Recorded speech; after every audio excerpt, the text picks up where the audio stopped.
Boa tarde.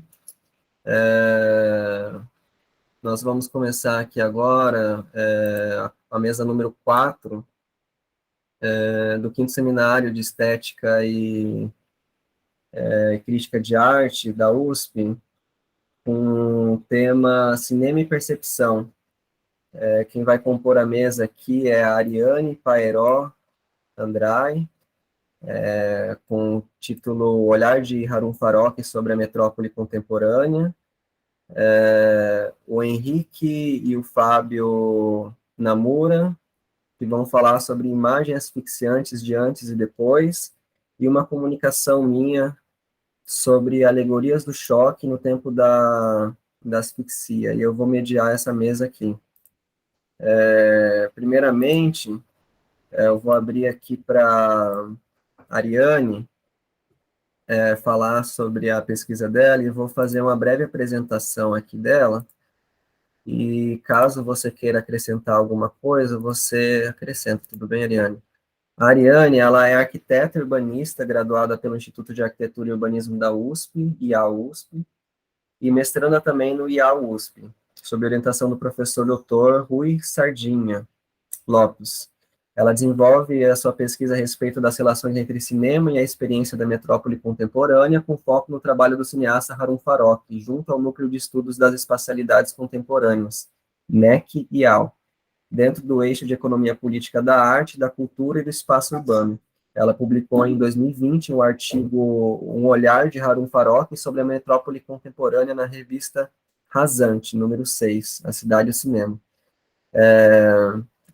O Henrique da Silva Lourenço, ele é doutorando do programa de pós-graduação da Faculdade de Educação da Universidade de São Paulo, e ele é formado em Direito, e ele pesquisa a relação entre Estado de Direito, currículo e educação, adotando um referencial teórico de Karl Marx e Pachucanes, e a perspectiva decisória de Giorgio Agamben sobre o estado de exceção cotidiano na contemporaneidade.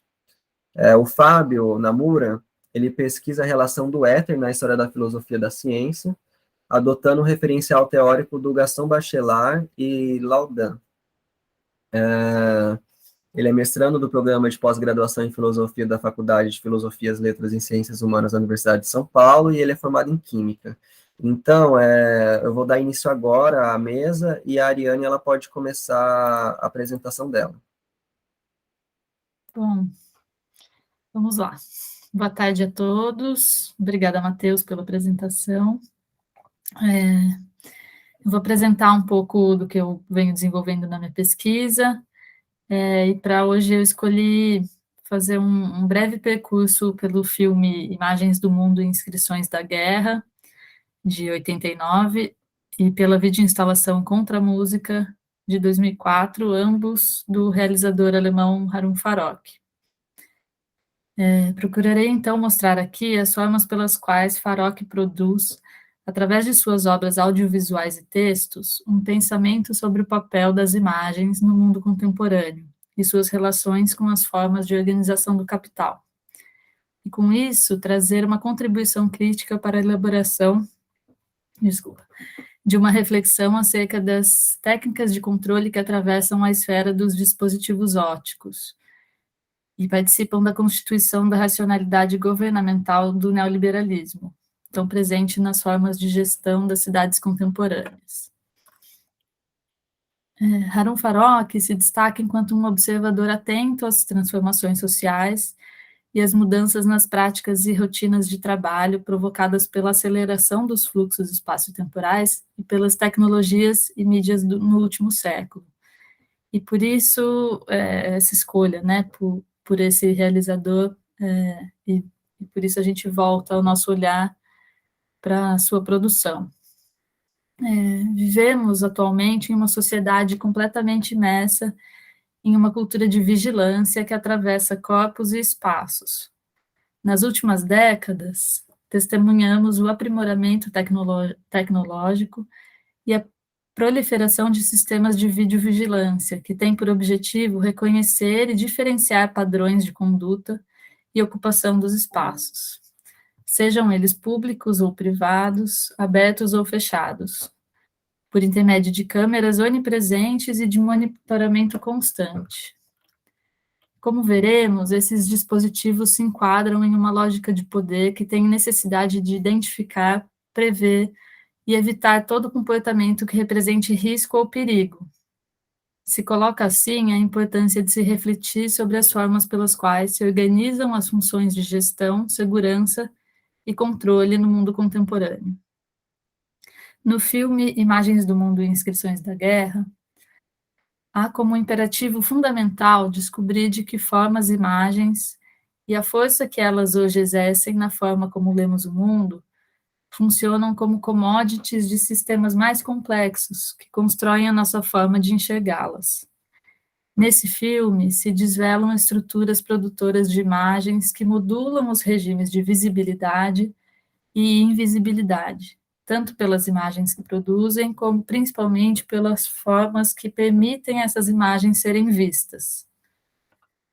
Logo nas primeiras cenas, a narração nos traz o conceito de esclarecimento, Aufklärung, que vai nortear todo o desenvolvimento do argumento nesse filme. Em seguida, Farok nos conta que em 1858, o arquiteto do governo da Prússia, Albrecht Meydenbauer, recebeu a tarefa de medir a fachada de uma catedral. Durante a execução do trabalho, pendurado em um cesto, ele esteve em perigo iminente de cair. Explica, então, como essa experiência fez com que o arquiteto se perguntasse se não seria possível substituir o arriscado trabalho de medição in situ pela fotografia. Segundo Farok, esse pensamento que excluía o esforço pessoal e o perigo na medição de edifícios foi o fundador do método da fotogrametria. E conclui: é perigoso estar pessoalmente no sítio, é mais seguro tirar uma foto. Mais à frente no filme, ao refletir novamente sobre a ideia de esclarecimento, Farok nos informa que a palavra, em alemão, tem um duplo sentido. Aufklärung é também um termo militar, com significado de reconhecimento, mais especificamente, reconhecimento aéreo. A dificuldade dos pilotos em atestar se atingiram seus alvos e quais os efeitos dos ataques aéreos levou com que, a partir da Segunda Guerra, os bombardeiros passassem a ser equipados com câmeras fotográficas. A fotografia que preserva e a bomba que destrói, agora ligadas. Podemos dizer que esse é justamente o tema principal de Imagens do Mundo e Inscrições da Guerra, o vínculo secreto entre a fotografia, o controle e a destruição. O reconhecimento aéreo e a análise das imagens geradas por ele requerem um treinamento da percepção, um aprendizado de certos padrões para que se possa identificar os objetos vistos de cima, de um ângulo e uma distância não habituais aos olhos humanos. Farok nos apresenta, então, catálogos produzidos com esse fim. Era preciso ensinar os soldados a lerem as imagens capturadas desde os aviões. Para além das visualizações de alvos, esse procedimento esquadrinhador passa a servir para detectar à distância aquilo que se passava no solo e nas zonas de conflito. Segundo Farok, se concebe uma imagem como um dispositivo de medição, se deve prescindir então do casual e do subjetivo. Usar uma imagem fotográfica para a fotogrametria significa insistir em um mundo visual que é compreensível desde a matemática, o cálculo e, finalmente, a computadorização. Em Imagens do Mundo e Inscrições da Guerra, Farok parece lançar uma série de questões que o acompanharão em diversas de suas investigações e trabalhos futuros, como é o caso da videoinstalação Contra a Música, de 2004, sobre o qual nos deteremos para pensar de maneira mais explícita sobre como um conjunto de processos que passam a organizar a vida cotidiana das cidades são atravessados pelos dispositivos óticos e mecanismos de controle. Qual a relação disso com as formas de gestão neoliberal das cidades? Nesta videoinstalação, que tem como centro a cidade francesa de Lille, Farok convoca essencialmente dois tipos de imagens de arquivo. fragmentos retirados de filmes clássicos, produzidos no início do século XX, e um conjunto de imagens produzidas pelos aparatos de gestão urbana, tais como imagens de videovigilância, diagramas, imagens geradas ou processadas por computador e imagens publicitárias. Justapondo, então, cenas do filme de Walter Ruttmann sobre Berlim e de um homem com uma câmera, do cineasta soviético Dziga Vertov, a imagens operativas advindas dos dispositivos responsáveis por regular o funcionamento das cidades, contra a música, coloca em questão a relação entre a profusão dessas diferentes mídias e formas de representação do cotidiano urbano.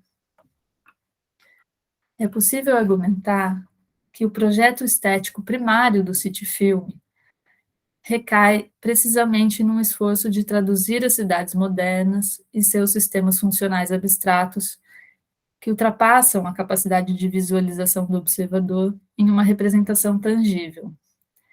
Nesse sentido, Farok busca marcar uma diferença fundamental em sua videoinstalação.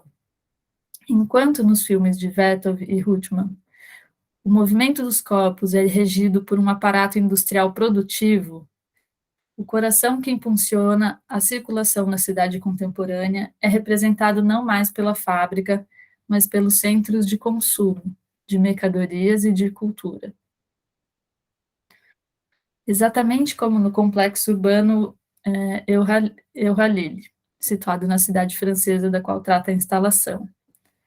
Esse complexo foi anunciado no início da década de 90 como um modelo de renovação econômico para uma das muitas regiões europeias em declínio industrial. No entanto, sua fama recai principalmente em seu status de núcleo de mobilidade, uma vez que ele está localizado estrategicamente na intersecção das linhas de trem de alta velocidade que ligam Paris, Londres e Bruxelas. Incorpora 2 grandes terminais ferroviários nos seus mais de 120 hectares.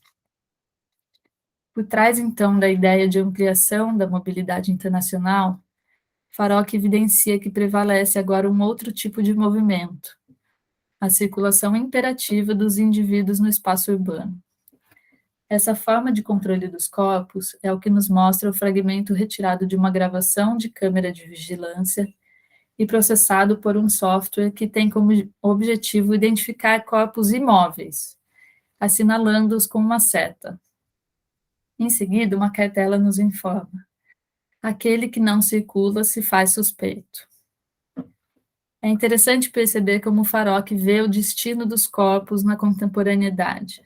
Enquanto a circulação durante a industrialização marca sua participação e exploração em um projeto produtivo, a variante pós-fordista serviria apenas para ocupá-los e controlá-los, uma vez que teriam se tornado, em certa medida, obsoletos.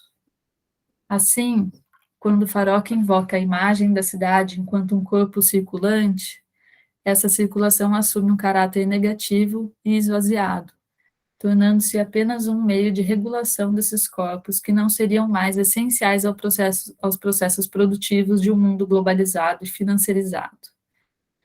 Através disso, ele parece querer revelar como o controle implacável do tempo e da experiência se tornou a forma do progresso contemporâneo.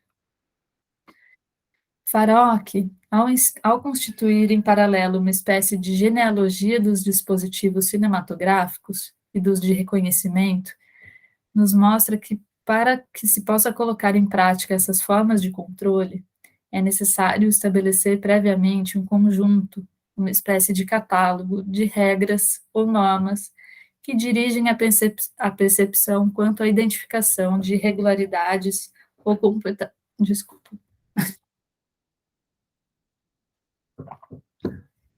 normas que dirigem a percepção quanto à identificação de irregularidades ou comportamentos de risco. O acúmulo de registros, no entanto, gera um problema. Não há olhos o suficiente para analisá-las. Ou seja, não se trata apenas de capturar, transmitir e arquivar imagens, mas de interpretar segundo categorias pré-definidas. É nesse contexto de excesso de imagens e de escassez de atenção que florescem as tecnologias que visam automatizar a percepção e a atenção. A máquina de visão não simula apenas o olho, mas as faculdades de seleção e análise do que se vê.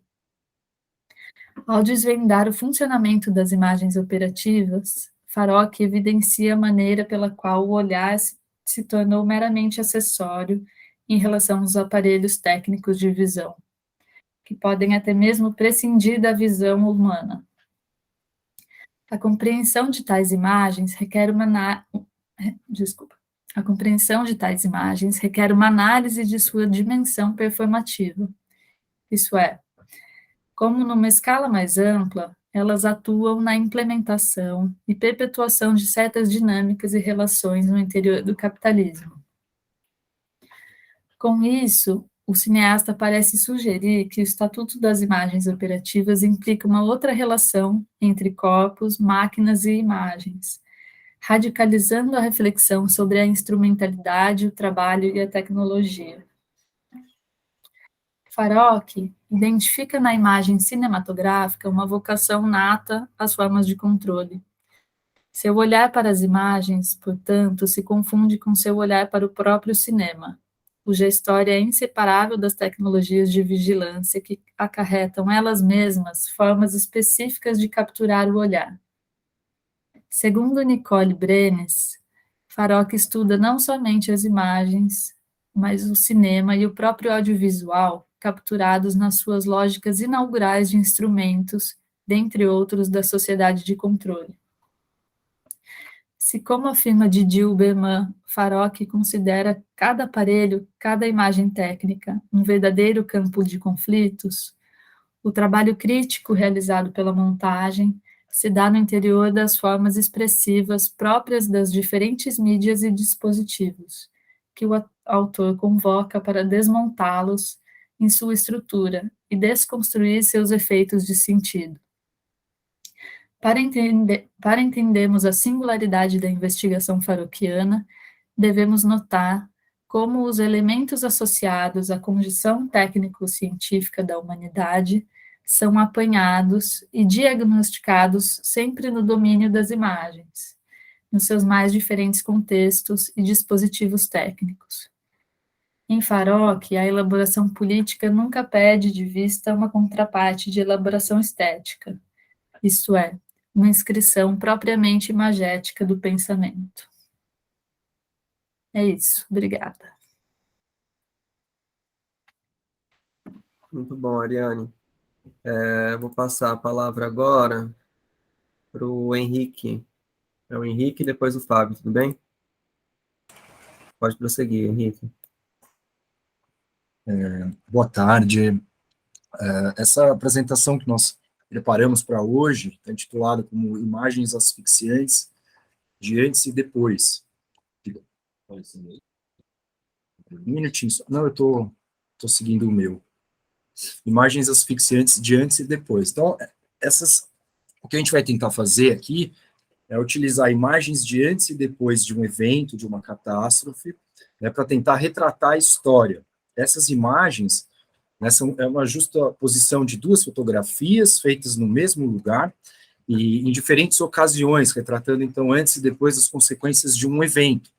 A partir delas, a partir dessas imagens, é possível recompor acontecimentos, histórias, séries, enfim, investigar uma espécie de lacuna, né, que há entre o antes, as imagens de antes e depois, né, que se revela essa lacuna na ordem de um reservatório de representações inimagináveis, de representações de resistências, né. São, portanto, incontáveis histórias intermediárias que podem ser observadas nessa lacuna. No Brasil, no caso brasileiro, a substituição de cinemas urbanos por igrejas neopentecostais, isso é uma possibilidade de acessar registros fotográficos que vão possibilitar olhar essa lacuna da imagem de antes cinema para a imagem de depois igreja, não é?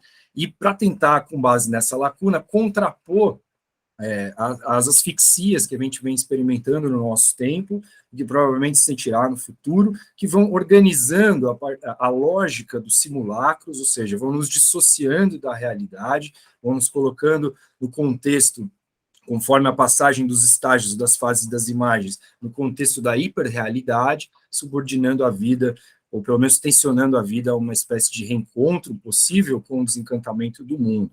Esse esquema que a gente está fazendo, ele é possível visualizar no item 2, que o Fábio, imagino, está projetando aí para vocês, que é a imagem de antes cinema, a lacuna, não é? E a imagem de depois igreja. Essa lacuna, a gente tem como hipótese, a gente elaborou aqui a ideia de que ela serve como um lastro de historicidade entre o passado e o presente, ou seja, essa lacuna entre as imagens de antes e depois nos retira do olhar hegemônico para a imagem do nosso tempo, que seria a igreja, e nos possibilita acessar uma espécie de materialidade ausente, mas que, se investigada, se manifeste sobre a forma igreja, sobre a forma mercadoria. Nesse sentido, também, a lacuna, a gente possibilita, a gente tenta aqui encaixá-la, esse espaço de observação, esse lastro de historicidade, nas fases da imagem, ou nos estágios da simulação que o Fábio vai explicar, contar para a gente. Bom, boa tarde. Nessa simulação que o Henrique está comentando, que está na lacuna, ela seria a produção de um ou mais simulacros. Para o Baudrillard, esse simulacro, ele imanentemente é o ato da produção humana, onde a gente tenta apreender o mundo que a gente está observando, que está recebendo. O problema ele começa a se dar no fato da simulação quando a gente começa a aprimorar essas primeiras representações, ou esses primeiros simulacros, e a gente, por melhorar essa representação, seja por um acúmulo excessivo de produção ou de aprimoramento técnico, a gente tende a perder certo lastro com o próprio real. A gente passa a acreditar que a própria simulação é a representação inicial e não mais o simulacro. O Baudrillard ele identifica essa simulação em estágios progressivos que vão se dando mais especificamente nos seguintes sentidos. O primeiro domínio, então, seria o domínio sacramental, que ele denomina, ou a criação individual do artefato simbólico ou sígnico. O segundo momento é o domínio do malefício, que é quando a gente cria a primeira cópia, ainda mecânica, com um lastro direto, com o original, ela ainda tem uma representabilidade. O próximo domínio nessa progressão seria a reprodutibilidade técnica, ou que ele chama de domínio do sortilégio, que é quando a gente começa a criar as cópias em cima das próprias cópias, isso se estende além da mídia, do audiovisual, enfim, toda a cópia que a gente começa a fazer em excesso, e ela leva a gente a esse efeito de artificialidade do mundo. Então, a gente começa, de fato, a perder o vínculo.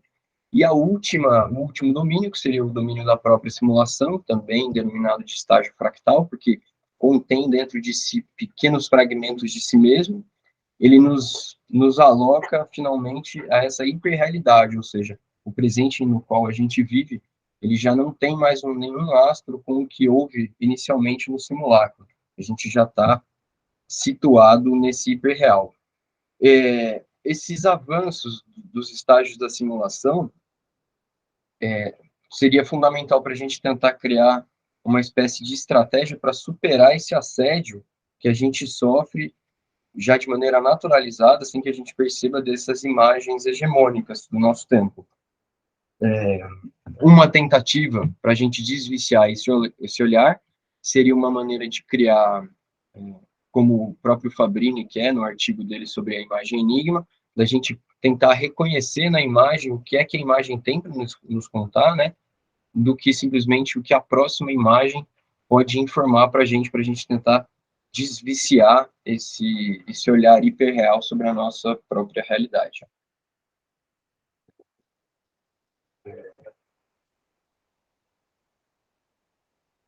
Bom, então a lacuna, né, é uma espécie de uma possibilidade de observar um lastro referencial do real. A lacuna é uma possibilidade de pensar essas histórias, então ela se revela como uma forma também investigativa, né, histórias que estão silenciadas, histórias que estão inimagináveis, sob o signo da forma valor, sob o signo da forma mercadoria. Né? A lacuna, por sua historicidade, ela também pode ser tomada aí como um reservatório onde se pretende ou se pode investigar imagens enigmáticas diante, como diz o professor Fabrini, diante da ciranda dos simulacros, né? Especialmente para tentar conscientizar indivíduos e massas, né, sobre esses estágios da simulação.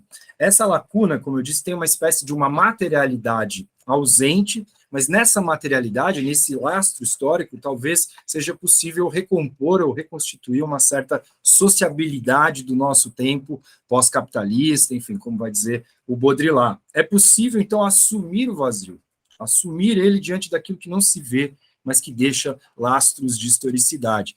Estes lastros de historicidade, eles podem ser lidos, como diz o Flusser, né, como nos ensina o Wilhelm Flusser, através de termos como fé e ciência. Né? São dimensões aparentemente contraditórias, mas, segundo Flusser, elas não são de todo conflitivas. Né? Por exemplo, a dimensão 1, a dimensão predestinada, é aquela que se refere, um desses olhares, né, um olhar que se refere ao dogma, que se refere à fé. Uma segunda dimensão, já originária, digamos, do saber, das ciências, é uma dimensão causalística, ou seja, está relacionada à ciência, saberes especializados, e desse aparentemente emaranhado ou contradição de imagens predestinadas e imagens causalísticas, emergem, né, imagens programadas ou programáticas, como o Flusser vai falar. Essas imagens programáticas acabam embaralhando fé e saber. A partir dessa dimensionalidade programática, né, fé e saber não correspondem mais a territórios separados, segundo o Flusser. Fé e saber se imbricam em territórios que se misturam. Evidentemente que a mistura desses territórios vai gerar crise em ambos os locais, em ambos os campos. Não é? Essa percepção de confusão ou de intercalação entre esses territórios é um movimento, ou revela um movimento, indica um movimento de hiperrealidade cotidiana. Ao retornarmos, como sociedade, o projeto de fé, com todo o seu rol de novas igrejas, intensifica-se o processo não referencial, ou seja, o real é tomado como um retorno fervoroso à fé que explica o mundo pelo destino. Né? A realidade desse tempo hiperreal é a igreja, ou a imagem igreja hegemônica. No lugar desse olhar que reconstrói, reinam asfixias, não é? Que apontam, sem nenhum constrangimento, seja interno, externo, né, para formas de assumir uma não referencialidade como base, digamos, civilizatória. Isso nos pode conectar ao próximo autor, né, que é o Weber. O Weber, ele tende a seguir a linha do desencantamento do mundo, nessa ideia de que o próprio desencantamento ele trouxe essa desmistificação ou essa perda da magia com base no racional. Na maneira em que, agora, nessa desmagificação do mundo, posto em base racional, ela força uma espécie de duplo processo em forças que auxiliariam esse desencantamento, que, no sentido do Weber, estaria sendo colocado em prática. A religião, ela agiria num processo de desmagificar as formas de salvação, e a ciência, ela se torna uma base empírico-intelectual para transformar o mundo nesse mundo causal. O desencantamento do mundo para o Weber, então, ele ocorreria quando esses elementos mágicos são retirados do contexto religioso e as ideias vão se revestindo de uma dimensão causalística. E isso gera para a gente duas questões. Então, será que a gente, inserido nesse contexto hiperreal, será que a gente estaria se reencantando novamente pelo mundo? Ou, né, essa ideia do Weber acaba caindo por terra, a gente está conseguindo retornar a esse encantamento? E acho que a resposta que a gente dá, ou a questão que a gente propõe, é que não, esse hiperreal, por ele não ter nenhum lastro, ele leva a gente a qualquer lugar, e essa referencialidade, essa tentativa de trazer, entre aspas, magia, ou algo que seja místico, algo que provoque o seu enigma, o seu olhar, ela acaba se dispersando nessa complexidade de simulações, porque sem lastro, fazem com que a gente se perca nessas próprias imagens hegemônicas que a gente já não reconhece mais como realidade. Bom, aqui a gente consegue visualizar as imagens que a gente selecionou, não é? As imagens de antes cinema e as imagens de depois igreja. Essas imagens aqui também exemplificam, na própria visualização, a lacuna, não é? Então, aqui a gente tem no canto superior esquerdo um cinema, não sei se vocês conseguem visualizar bem, está um pouquinho pequeno, né? Um cinema, pelo menos para mim aqui, o cinema no Rio de Janeiro. E ao lado, esse mesmo espaço arquitetônico, com todos os seus atributos de palco, enfim, de disposição de plateia e tal, sendo aqui utilizado, adotado por uma igreja, né, evangélica neopentecostal. Abaixo, nós temos um outro exemplo de um cinema numa cidade da Grande São Paulo, que se chama Cine Urupema. Esse cinema, inclusive, chegou a ser o espaço com maior número que poderia abrigar mais espectadores em âmbito nacional, por algum tempo. E ao lado direito, no depois, não é, a gente vê a imagem da igreja já de outra propriedade, de outro senhor, não é, a imagem da igreja do nosso tempo. Então, aqui é possível, digamos, visualizar bem. No quadro abaixo, que a gente tem, é mais um esquema de como a gente chegou nessa construção de texto, né, através dessas reflexões, desse caminho da imagem de antes, da lacuna e a imagem de depois, tentando enquadrar, na nossa hipótese, um certo lastro de historicidade na lacuna, para, digamos, apoiar nesse lastro uma tentativa de visualizar estágios da simulação ou fases da imagem, né? E, finalmente, as considerações finais, né? As considerações finais, a gente vai retomar um pouco as reflexões sobre lacuna, pelo menos na minha parte, né? A lacuna situada entre essas imagens é um respiro, não é? Ela é uma possibilidade, digamos, investigativa da sociedade pós-capitalista, ou da sociedade, ou do projeto de humanidade, ou daquilo que nos é aparentemente escondido dentro de vazios, não é? Por isso que ela também, a lacuna, é um espaço aparentemente vazio, mas que, na verdade, revela um lastro de historicidade situado entre as imagens, um lastro de materialidade ausente. Esse lastro, ele tem a potencialidade de retirar o nosso olhar condicionado, programado para apreciar apenas aquilo que se apresenta no solo do presente como hegemônico, né?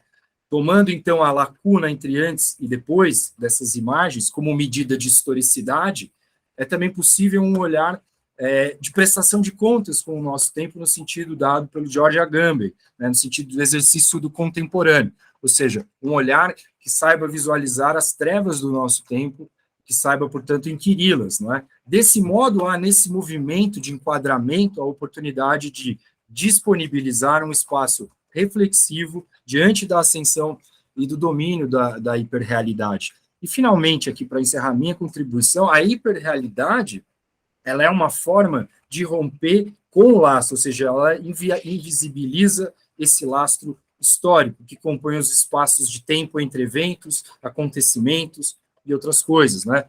Ao se impor a hiperrealidade como mais real que o real, a imagem da igreja se naturaliza em detrimento, por exemplo, da imagem cinema, da imagem anterior. Nesse sentido, a lacuna entre as imagens nos possibilita duas reflexões importantes. A primeira menos e a segunda, acredito, mais. É preciso, em primeiro lugar, que o hiperreal não domine o presente, mas, fundamentalmente, é necessário que o hiperreal não domine o passado, borrando esse lastro de historicidade entre imagens de antes e depois.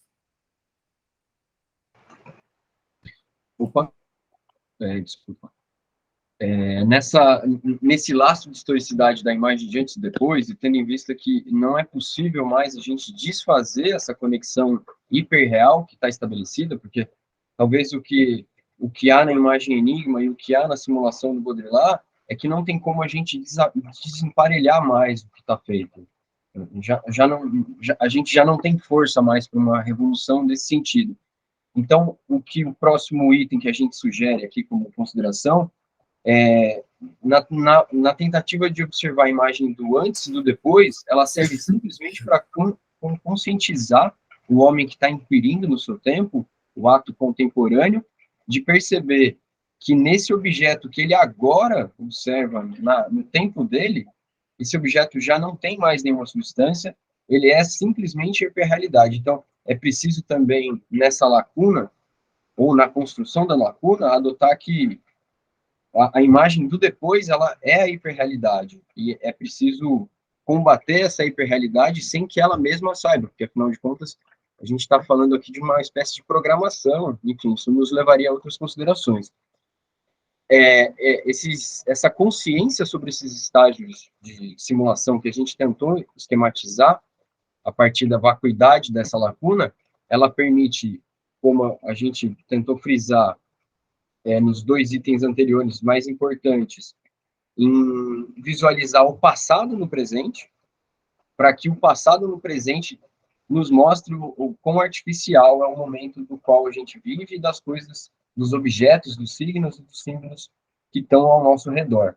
Isso também adere ao pensamento do Flusser, porque é nessa mudança de sentido vislumbrado nos termos da fé e do saber que a gente trouxe, é que é onde a gente poderia se apropriar em campos que potencialmente geram essas crises. E a gente precisa gerar essas crises, mesmo que de forma, entre aspas, silenciosas.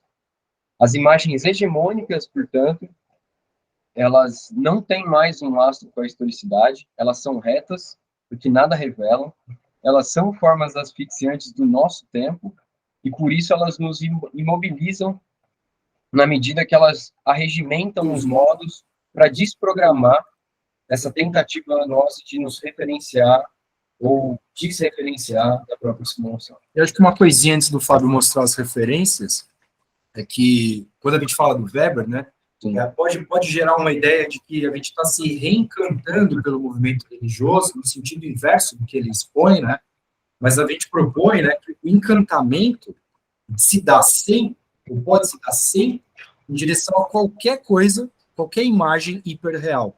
O mundo, assim, por exemplo, estaria constantemente encantado pelo hiperreal e suas imagens hegemônicas.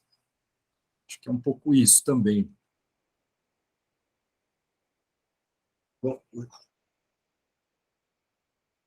Bom, acho que é isso, gente. Aí a gente tem aqui só as referências, né, que a gente usou para construir essa tentativa, esse método, esse pensamento que a gente tentou criar para evidenciar a hiperrealidade, as imagens de antes e depois.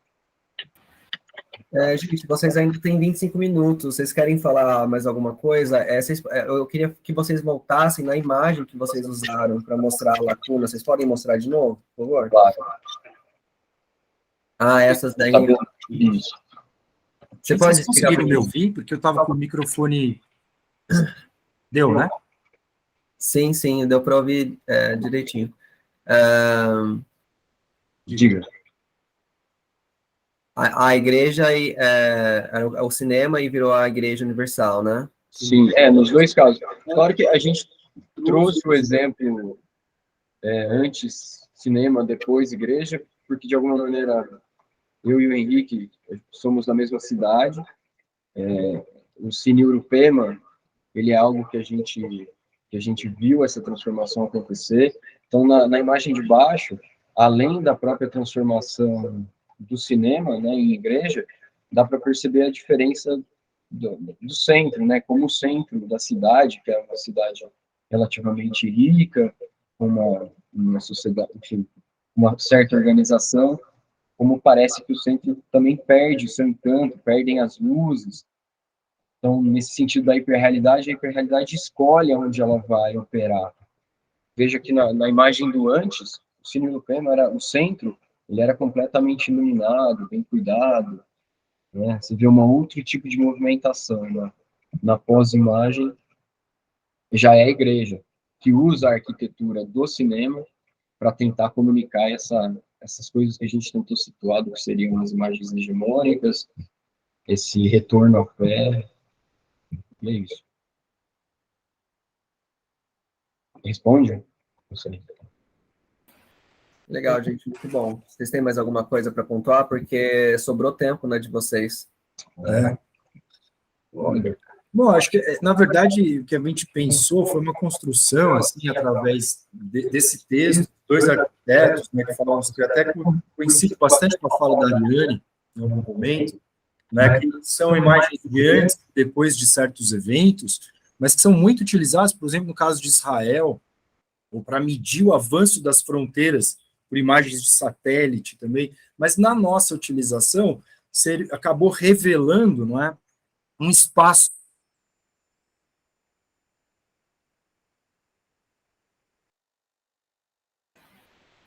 O Henrique travou aqui. Travou para vocês também? Há uma potência. Travou, Henrique. Você pode voltar, por favor? Você tinha falado revela um espaço e travou. Você pode voltar dessa parte, por favor? Tá, claro. Não, eu imagino que essa lacuna entre as imagens, né, quando a gente adota esses dois arquitetos que escrevem sobre isso, a gente, de certa forma, talvez desvirtua um pouco o uso inicial, mas porque a gente começa a sentir e observar, através das leituras, das referências que a gente traz das nossas próprias pesquisas, que há ali uma materialidade, mas que poucas pessoas conseguem observar a lacuna. Né? Quando você coloca uma imagem ao lado da outra, né, quando a gente consegue colocar uma imagem ao lado da outra, a lacuna, ela quase que salta como uma possibilidade investigativa, né, como algo que vai nos revelar, ou pelo menos alimentar a possibilidade de existência de outras imagens, quem sabe, de certa forma, e jamais na linha do Fabrini, né, Fábio, de certa forma, construir outras exceções, né, outras imagens excepcionais, não é, no sentido de romper com qualquer olhar dominante do nosso tempo. E um incremento interessante é que todos os modos de produção, de alguma forma, eles se extinguiram por processos de transição, revolucionários, etc., e o capitalismo, de alguma forma, né, esse modo de produção capitaneado pelas revoluções liberais, burguesas e tal, esse modo de produção parece revestido de mecanismos, né, que retroalimentam o programa, como o Fábio usou a palavra, né, reprogramam a todo momento as consciências e o modo de sociabilidade, a tal ponto que a gente poderia comparar eventos, né, que tentaram se, digamos, levantar contra o modo de produção capitalista, como a Comuna de Paris e tal, e no nosso tempo, a impressão que a gente tem é que essas imagens hegemônicas, não é, as construções todas e tudo aquilo que o capitalismo, digamos, abocanha, atrai para sua forma valor, para sua forma mercadoria, daí deriva tudo, digamos assim, dá a impressão que está cada vez mais impossível se levantar, ou seja, se conscientizar, se livrar de alguma espécie de hegemonia construída sem nenhum lastro, né, como vai dizer o Baudrillard, sem nenhuma referência com a realidade. Isso é uma coisa interessante também da possibilidade de juntar, de repente, Baudrillard com a crítica da teoria social, né, marxista, por exemplo.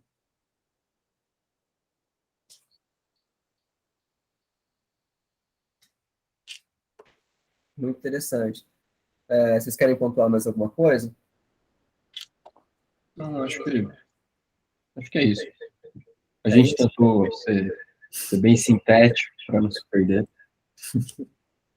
Muito bom. Vamos deixar as perguntas, então, para o final. Eu vou fazer a minha apresentação. Aí, depois da minha apresentação, a gente pensa em perguntas.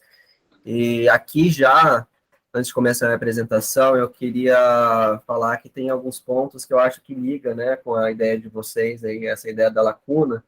Ela está bem associada à ideia que eu vou trazer de ruína, né, no Walter Benjamin, que ele vai falar A Origem do Problema Trágico Barroco, né?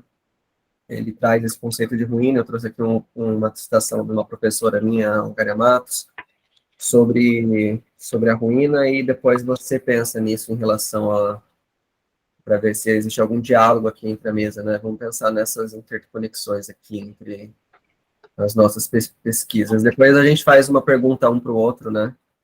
Tá bom. Ok? Então, eu vou apresentar aqui a minha tela.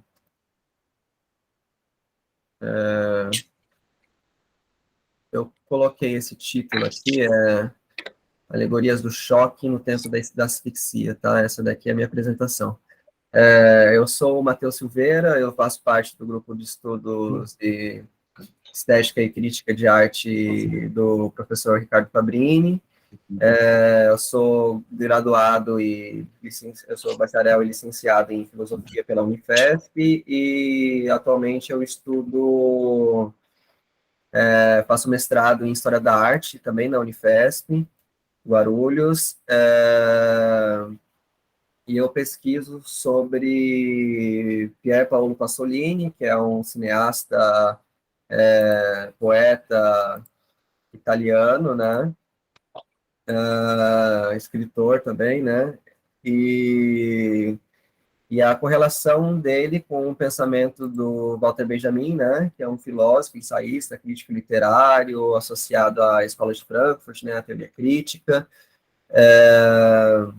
E eu analiso um livro do Walter Benjamin, né, que é o Projeto das Passagens, mais especificamente o Caderno Zen, né, do livro das passagens dele, e ali eu analiso esse conceito de imagem dialética, e eu tento observar essas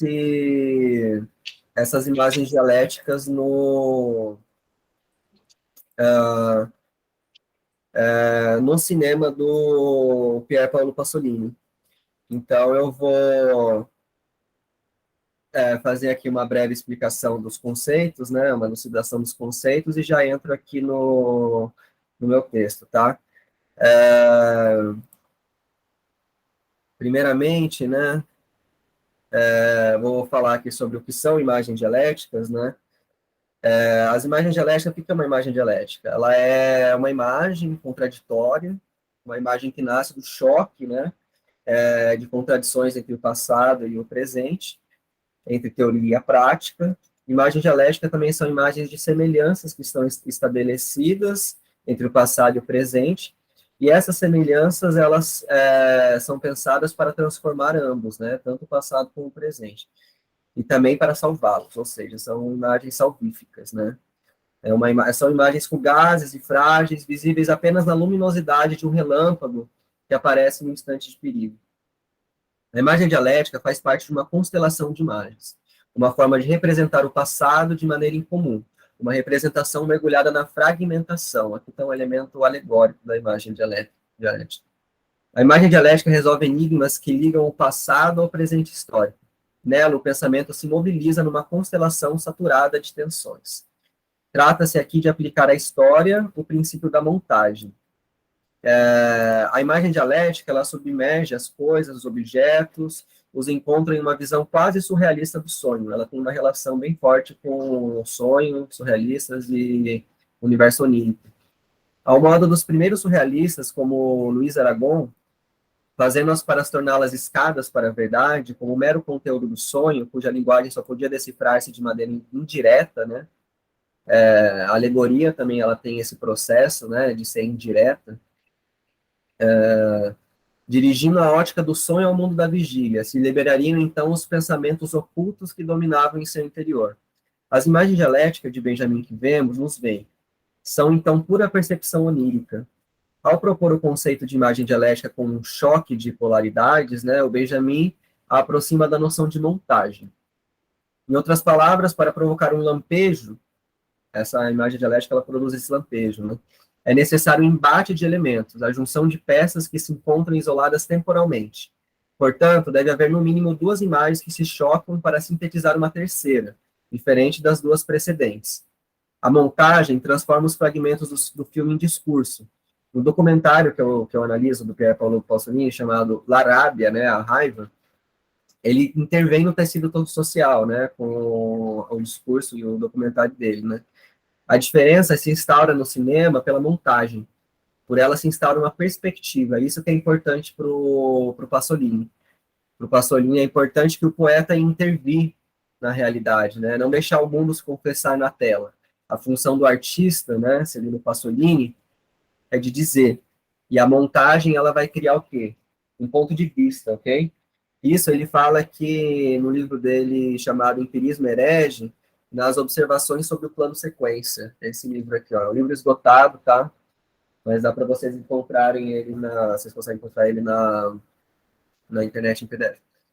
Uma das questões que pretendo trazer aqui para essa comunicação, né, é sobre a catástrofe e o problema da representação também, a partir de algumas reflexões que eu li do texto do Seligman, né, Silva, o nome do livro é Catástrofe e Representação. Então, aqui eu vou trazer alguns recortes que eu fiz, né, do texto do Seligman, um texto do Fabrini, que ele publicou numa revista da UNB, chamada Imagens da Catástrofe, ok?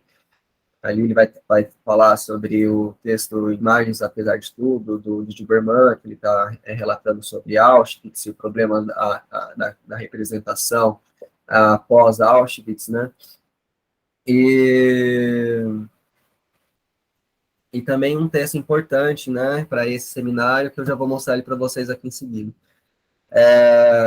A catástrofe, o choque, né, o choque ele é um termo também que foi usado pelo Benjamin nos textos dele sobre Baudelaire, né, para falar sobre a experiência nas grandes metrópoles. Quando a gente está falando sobre metrópole, progresso, a gente está falando também de experiências de choque, né, de estímulos. O Freud ele vai tratar sobre isso no livro dele, Para Além do Princípio de Prazer. Tá? Tem esse aqui da LPM, que eu estou lendo, e aqui ele vai tratar sobre esse conceito de choque, né, que está muito associado também ao trauma. A catástrofe e choque dificultam a representação, dado que ao estudar sobre o trauma nas conferências introdutórias de Freud, ao analisar o caso dos soldados austríacos retornando da Primeira Guerra, né, atormentados pelas lembranças, incapazes também de simbolizar e transformar em linguagem o que eles viveram, né, o Freud ele define o trauma como uma experiência que traz à mente, num curto período de tempo, um aumento de estímulo grande demais para ser absorvido. É assim que o Freud vai definir o trauma. Trata-se de uma lembrança que o indivíduo não sabe que lembra, mas que se manifesta em atos obsessivos, sem ligação com o presente. Catástrofe, trauma, memória traduzem-se uns aos outros nessas histórias que não se deixam capturar pelo pensamento, nem pelo discurso. Para o leitor, o intérprete, o dilema é não existir do conhecimento sem trair a natureza do vivido. Não contar perpetua a tirania do que passou, e sua distorção gradual à distância do tempo acaba pondo em xeque as certezas da memória. Mas como sustentar esse tipo de conhecimento que não pode ser falsificado pela reflexão, nem tornado consciente de todo sem distorções, né? É um grande problema que a gente pode pensar que no Brasil, por exemplo, a gente tem um exemplo da ditadura militar, e como que esse acontecimento é distorcido, né, por alguns políticos, justamente com o intuito de dominação, o intuito de... Tem alguém tentando entrar aqui na sala. Com alguns políticos, né, que é a minha amiga, a Beatriz, filósofa também. Então, alguns políticos, eles tentam deturpar, né, essa ideia da ditadura, por exemplo, e não contar o que aconteceu favorece, né, os fascistas, no caso, né, o Pasolini, ele tem um final trágico, né, o último filme dele está retratando sobre o campo de concentração fascista, né, ele chama Salò, 120 dias de Sodoma, né, o último filme que ele produziu antes de ser assassinado, né, e ali é catástrofe, trauma, choque, só que é importante, né, a gente imaginar, né, essas coisas que a gente diz inimaginável, justamente porque dizer que algo é inimaginável, você contribui, né, para essa falsificação do acontecimento histórico. Então, existe uma função política também, né, nessa narrativa, ok? E essa caracterização do trauma, né, ela me remeteu a um livro que a gente discutiu no grupo de estudos de estética contemporânea do Fabrini, né, chamado Asfixia, do Franco Berardi, né, também conhecido como Bifo, que é um filósofo italiano, tá? Ele é também um ativista. Esse livro aqui, ó, Asfixia, que é o livro que a gente estudou para pensar esse seminário, tá? Esse daqui foi publicado pela editora Ubu, ok? E aqui eu trago alguns fragmentos do Bifo, e eu vou relacionar ele com o pensamento do Pier Paolo Pasolini, sempre lembrando que Benjamin, né, com as ideias dele de crítica do progresso, o materialismo histórico, vocês vão ver que de plano de fundo a gente consegue ver ali a teoria crítica, né, perto desses autores. Sobre esse livro, né, Asfixia, eu pretendo traçar aqui algumas relações com o pensamento e a poética do Pier Paolo Pasolini, né? Logo na introdução, o Berardi, né, o Bifo, ele diz: a desproporção entre a taxa de entrada de novas informações e a insuficiência de tempo disponível para seu processamento consciente gera hipercomplexidades. Isso aqui na página 15. O tempo da asfixia, que eu coloquei no título da minha comunicação, diz sobre isso. Pensar na dinâmica do tempo hiperacelerado que vivemos consiste em observar como seres humanos, sob as condições de hipercomplexidade social, tendem a agir como um enxame, tá? Esses comportamentos de massa, né? A infosfera é densa e rápida demais para o processamento consciente da informação, e com isso as pessoas tendem a acomodação em comportamentos compartilhados, tá? Essa forma de seguir as massas, né? Um pensamento de gado mesmo, né? De animais, enxame, pensar em enxame de abelha, sabe? Esses animais que agem assim no sentido único. E o Pasolini, ele vai observar esse fenômeno, né, no capitalismo ascendente, o chamou de homologação cultural, tá? É um conceito do Pasolini que trata-se de uma forma de que o poder ele assume na modernidade, ok? As expressões desse novo capitalismo baseado na ideologia de consumo e do progresso tecnológico, cuja obra de padronização destruidora de qualquer autenticidade, concretude aparecia na televisão, né? O Pasolini é um grande crítico da televisão. Para ele, ela era o mecanismo dessa homologação cultural, ok? Que vai reduzir a esses padrões de comportamento, dessa lógica do consumo, dessa lógica do espetáculo, ok? E essa homologação cultural, que falava com obsessiva didastálica insistência, isso é, a redução dos italianos a um único exclusivo modelo despótico de comportamento, ok? Ele está falando da nova classe média e de uma nova burguesia total, ok? Não era um processo que já chegara ao fim, mas em breve seria. Era essa transformação radical e total que tornava imediatamente velhas e esvaziadas de sentidos e falsificadas todas as categorias de julgamento anteriores, fascismo e antifascismo, direita e esquerda, progresso e reação, revolução e restauração, estavam se tornando oposições meramente terminológicas e consolatórias. No ambiente moderno e hipercomplexo, que não pode ser devidamente entendido e governado pela consciência individual, as pessoas seguirão rotas simplificadas e usarão interfaces que simplifiquem as complexidades, ok? Que é o comportamento de enxame. O comportamento social parece estar preso aos padrões celulares inescapáveis da interação. Isso está no Berardi, ok? Na asfixia. Berardi observa que no enxame não há como dizer não. Eu quero pontuar esse não aqui, porque eu vou retomar ele aqui agora na frente. Ou seja, não há como dizer não nesse comportamento de enxame, né? Seria irrelevante, ele diz. Você pode expressar sua recusa, sua rebeldia, sua não adesão, mas isso não mudará a direção do enxame e tampouco afetará o modo pelo qual o cérebro dele processa as informações. A partir disso, pode-se pensar o processo de emancipação da linguagem do afeto, ok? Esse que é um dos pontos centrais para ele, pensar esse processo de emancipação da linguagem. Um dos objetivos de Berardi nesse livro é pensar a revitalização poética da linguagem para abrir caminho para o surgimento de uma nova forma de autonomia social. Então, a gente vai pensar na linguagem como uma forma de revitalização poética para criar autonomia social, ok? A poesia é uma estratégia para a reativação do corpo social. Contra a paralisia financeira e o conformismo tecnolinguístico com seus processos de automação que tornam a vida social um deserto de sentido, Berardi vê na poesia, vê na possibilidade da poesia que pode dar início ao processo de reativação do corpo emocional, ok? A poesia como veículo dessa reativação do corpo social. E dessa forma, a reativação da solidariedade social. Esse poder transformador da poesia já foi expresso na Poética de Aristóteles, quando ele diz que a tarefa do poeta não é de dizer o que de fato ocorreu, mas o que é possível e poderia ter ocorrido segundo a verossimilhança, segundo as possibilidades, né? Então, a poesia, nesse sentido, ela é mais filosófica que a história, né? Segundo o Aristóteles. A poesia, ela aponta o sentido de como as coisas podem acontecer, ok? E aqui a gente está trabalhando nesse sentido aqui com o Pasolini, porque o Pasolini está fazendo isso também, ele está querendo intervir no tecido social através da poética, através da poesia dele, do sentimento de mundo dele. Dessa maneira, a poesia ela constrói um tempo específico no qual o desdobramento dos fatos é idêntico ao de uma cadeia de causas e efeitos, como uma ficção, mas não uma ficção como invenção de seres imaginários, mas uma estrutura de racionalidade, ok? Isso está no Rancière, né, outro texto que foi norteador desse desse seminário, que é o Tempos Modernos, ok? Aqui ele vai citar o Aristóteles, né, esse trecho que eu citei, e ele vai falar sobre a criação de uma ficção como uma estrutura de racionalidade, né, não pensar como, sei lá, seres imaginários e desvinculados da realidade, mas não, como isso pode intervir também no tecido social, né, como a gente pode pensar nesse papel transformador, né, desses personagens e dessa narrativa.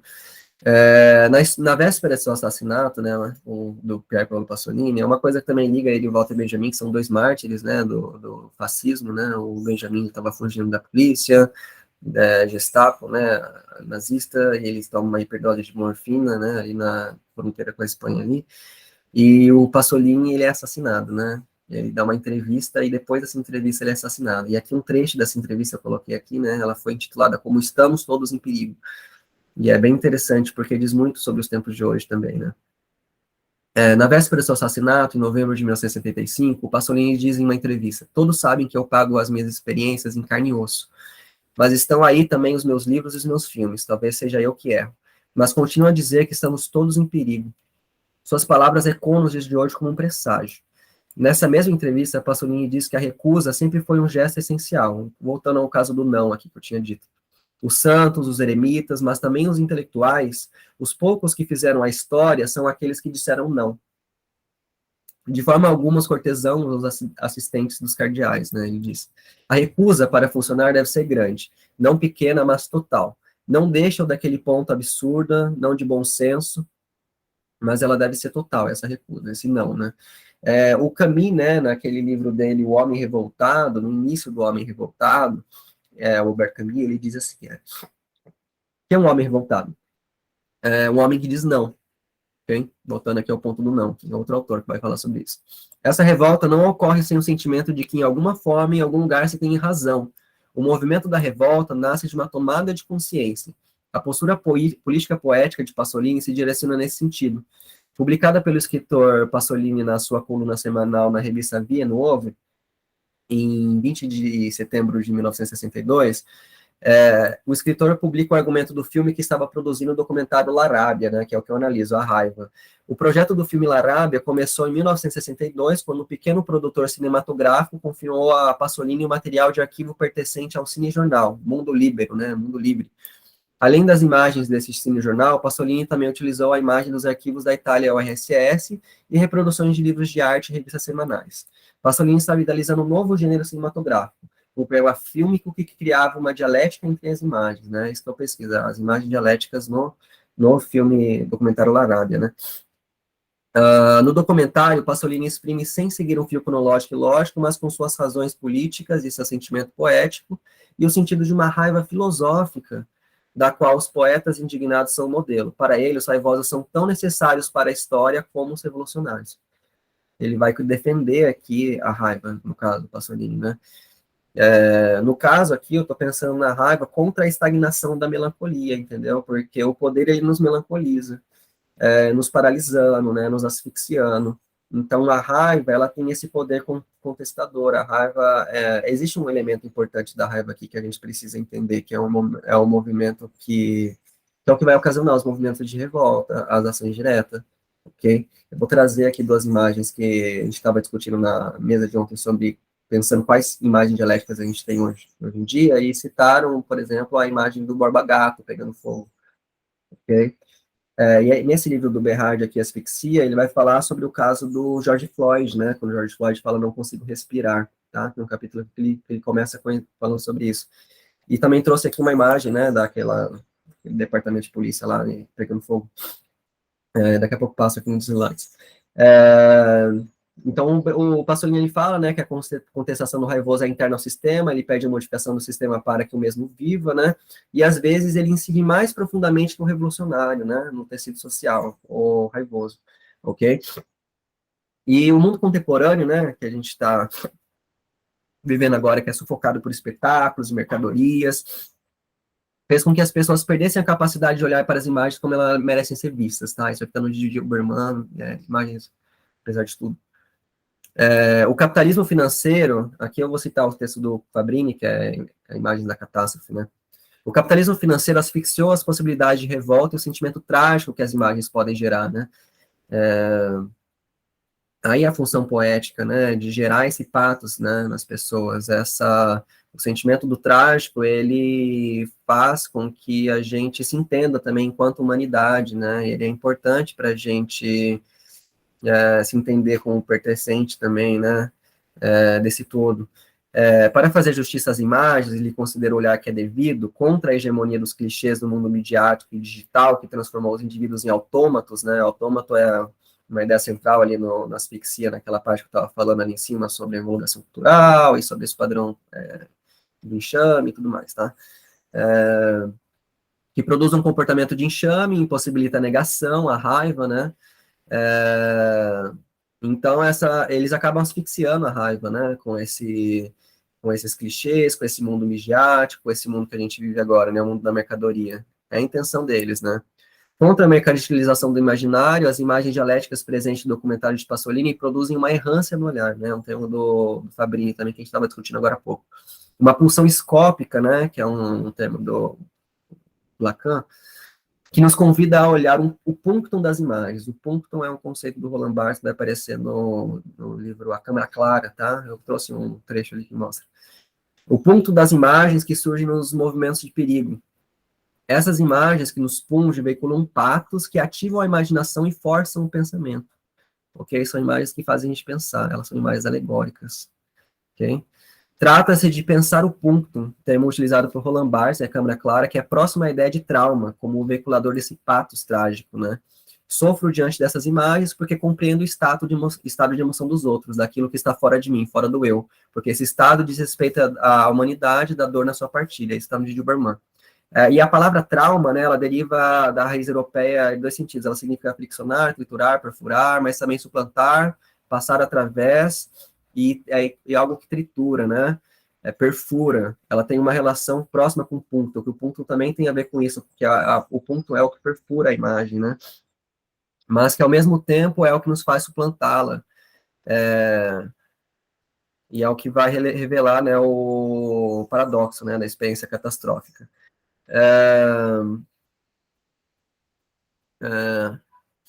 Por isso mesmo, não deixar apanhar por forma simples de narrativa, mostrariam que no poder de ser afetado pelo esse patos existe a possibilidade de uma reviravolta emancipadora, né? A gente tem que ser afetado por esse patos das imagens para pensar numa insurgência, né? Nessa reviravolta emancipadora, pela reversão do desespero em desejo, que é revolucionário por natureza, estão de Gilberman. Sendo um fruidor mobilizado pelo patos, é possível supor que a sua capacidade de ser afetado converta-se no processo de fruição em potência de transformação, ou seja, que o gesto patético, ele está falando aqui de um fotógrafo dos campos de concentração, né, Herrera, se transforma em potência de agir. É um fotógrafo que estava lá nos campos de concentração e ele fotografou as câmaras de gás. Essa comoção teatraliza veiculada, inclusive nas imagens de catástrofe, manifesta a impossibilidade de se viver compartilhadamente o patos do luto, que é a final de todos, né? Isso aqui está no texto do Fabrini. Então, é importante, né, a gente forçar a imaginação para pressupor o inimaginável, né, porque ceder ao encanto do esquecimento, que reforçando tendências totalitárias, pode levar à repetição da barbárie, né, para que elas não se repitam, a gente precisa, de fato, pensar nessas imagens, né, essas imagens de perigo, essas imagens de catástrofe, tá? E agora eu vou passar aqui para vocês as imagens aqui. Cadê as imagens? Aqui, ó, esse aqui é o resumo, né, que é o trecho, o título é Alegoria do Choque no Campo da Asfixia. Aqui eu coloquei só uma síntese do que é dialética, né, uma síntese de opostos, né, que vai aparecer na doutrina hegeliana, e é dessa doutrina que parte a ideia de imagem dialética do Benjamin, né, e o sentido anagógico da alegoria, né, o que é isso, o sentido anagógico? É o suprassentido, né? Ele aparece quando se expõe espiritualmente uma escritura. Se a gente for analisar a Bíblia, por exemplo, a gente tem que analisar a Bíblia de forma alegórica, a gente não lê a Bíblia de forma literal, né? Os textos do Benjamin também têm esse teor, às vezes a gente tem que ler ele de forma alegórica, e as imagens também, principalmente as imagens na arte contemporânea, né? Elas são imagens alegóricas, elas são imagens que estão fazendo relação a uma coisa ou outra, né? E eu quero mostrar para vocês exemplos antes de finalizar aqui. O fundamental, tanto para o teólogo quanto para o poeta, é o alegórico, né? Vê-se na alegoria a aproximação de fatos espirituais diferentes, o conceito de um lado e a imagem do outro, entre os quais ela estabelece uma correlação, né? Ou seja, o conceito com o pensamento, né? O conceito, ele é o que a gente usa para pensar o mundo, né? O Benjamin escreve sobre a alegoria, né? No drama trágico barroco alemão dele, ele fala que o caso da alegoria é ver na arte a expressão de um conceito, tá? Existem certas artes que elas são a expressão de um conceito, às vezes elas são a expressão de uma ideia, ok? A gente vai ali da imagem material para algo que é pensamento, ok? A fisionomia alegórica da história natural que o drama trágico coloca em cena está realmente presente sob a forma da ruína, né? A ruína, para o Benjamin, tem a ver com aquelas lacunas que vocês estavam falando.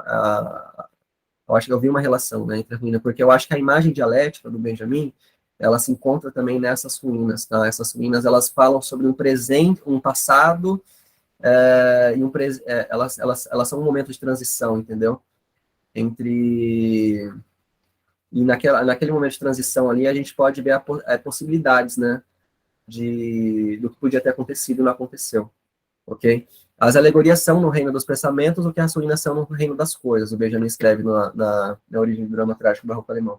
E um trecho dele, das passagens que eu acho sensacional, é esse daqui, ó. Ele fala que ser dialético significa ter o vento da história nas velas. As velas são os conceitos. Porém, não basta dispor das velas, o decisivo é a arte de posicioná-las. Ou seja, não basta você dispor de um monte de conceito, o importante é você saber organizar esses conceitos para que você chegue numa iluminação específica, entendeu?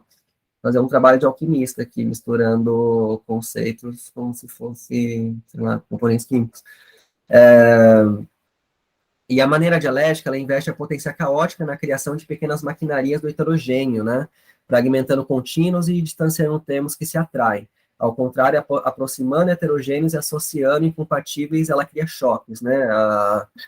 A dialética, né? Isso está em outro texto, outro livro que a gente analisou no grupo de estudos do Fabrini, que é esse aqui, ó, O Destino das Imagens, do Rancière, tá? Aqui ele vai falar sobre imagem dialética também, no capítulo que ele fala sobre montagem dialética e montagem simbólica, tá? E o significado do choque, tá? Ele vem do termo militar, ele refere-se a um golpe súbito e violento, impacto, colisão, e o conceito, ele concerne a um evento envolvendo uma descarga de violência, tá? O choque, ele está associado a alegorias do choque que eu coloquei aí, porque o choque ele é pensado com o advento das ferrovias, com a modernidade. Então, esses signos, eles são alegorias também do choque, ok? E no cinema está muito presente, né, na montagem. A montagem, ela cria choques.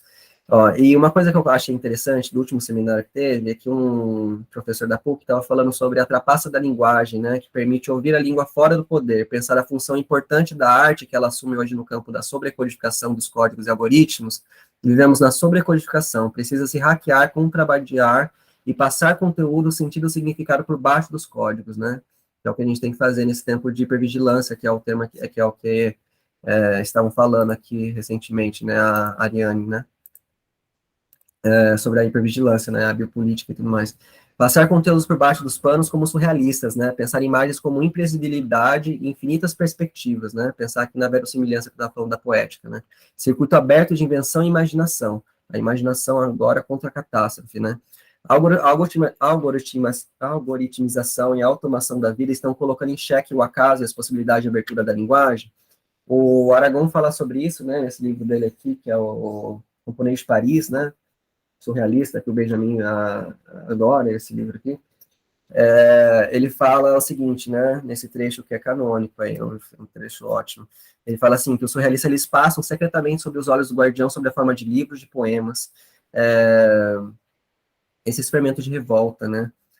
O Aragon, ele mostra as correspondências entre o mundo da tecnologia moderna e o mundo arcaico dos símbolos da mitologia, né? É esse choque que a imagem dialética cria, né? Ela cria um choque entre o arcaico e o moderno. A gente vai pensar como que, colocando em choque, sei lá, a mitologia, o mito e a modernidade, como a partir desse choque a gente pode ter uma iluminação, tá?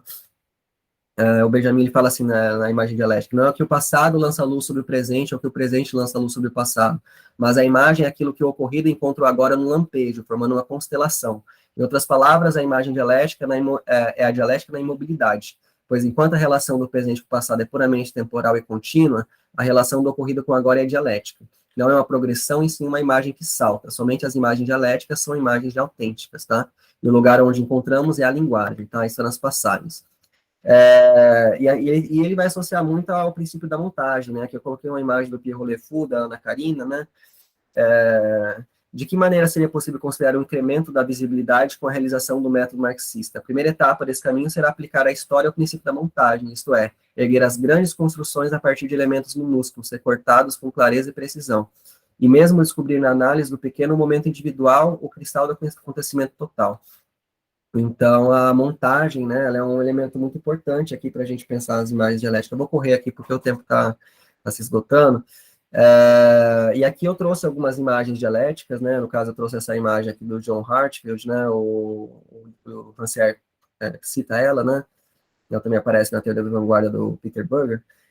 Ele fala assim, mas pode ser também a fotomontagem militante, a maneira de John Hartfield, que fez aparecer o ouro capitalista na garganta de Adolf Hitler, isto é, a realidade da dominação econômica por trás do lirismo da Revolução Nacional. Ou seja, aqui a gente está juntando duas imagens, né? A dialética ela acontece ali entre a imagem do Hitler, a imagem das moedas ali, gerando uma terceira imagem. A terceira imagem é essa dominação da economia que está por trás, né?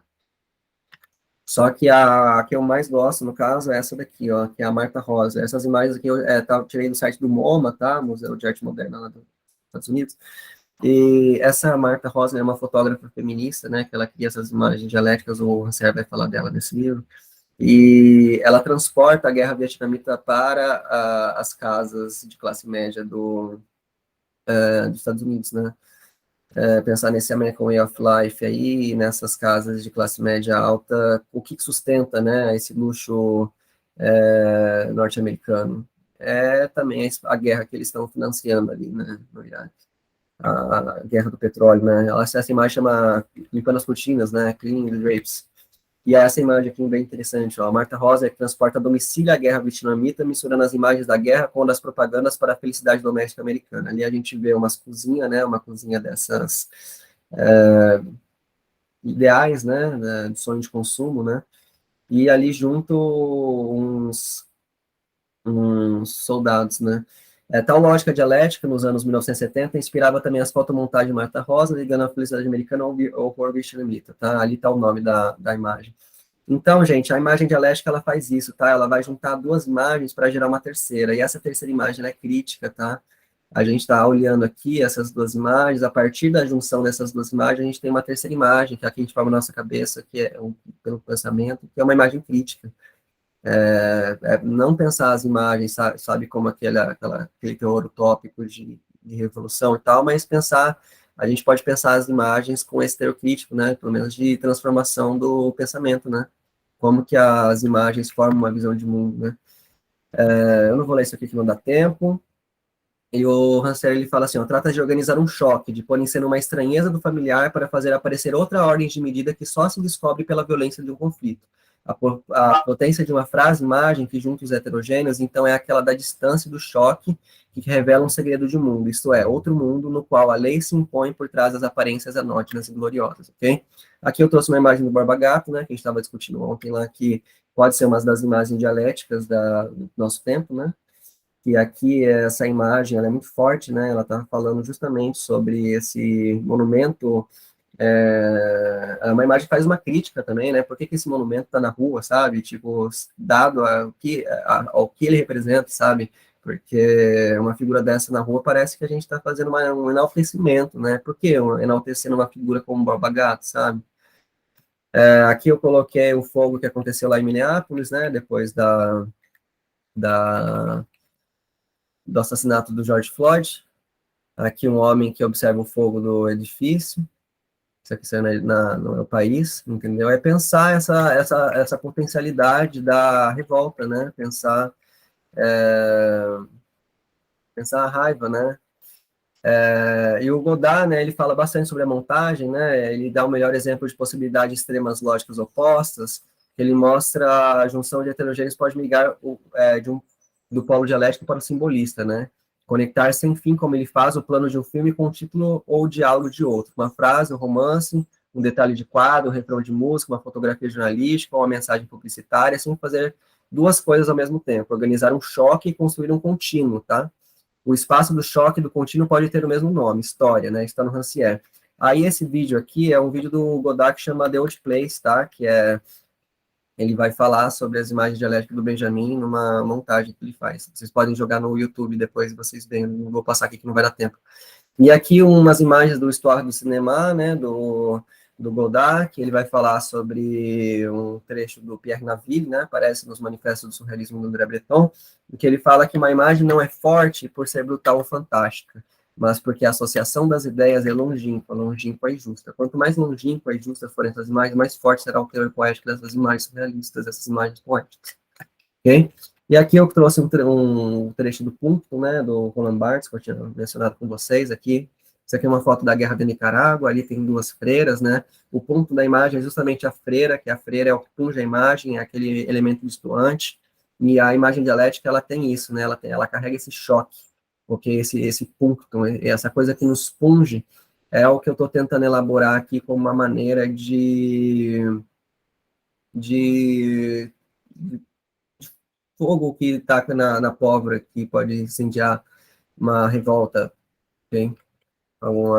E é um trecho que eu trouxe aqui da Olga Yamato sobre as ruínas. A Olga Yamato fala assim, as ruínas contrariam o devido abstrato do tempo, compensando a sistemática tripartição, antes, durante e depois, pela dinâmica do par em pó, ainda não, e jamais plus, nunca mais. Mas as ruínas ocupam um justo meio entre o desmoronamento total de uma linha, por assim dizer, inteira. Esse justo meio se mantém em equilíbrio, em suspenso, permite estabelecer um elo de transitoriedade com o mundo para o qual chegou a hora final. Na mescla do efêmero e a apoteose, as ruínas são mais que belas, são veneráveis. Instantes únicos, elas atestam um tempo antes do qual a foi consumado e depois do qual tudo será perdido, né? Essa imagem aqui não tem nada a ver com a apresentação, é sobre a apresentação do Galan, né? E aqui eu não consegui completar a bibliografia, mas esses daí são alguns dos textos que eu usei. E eu acho que a gente já pode abrir para as perguntas, porque o tempo aqui eu excedi um pouco, ok?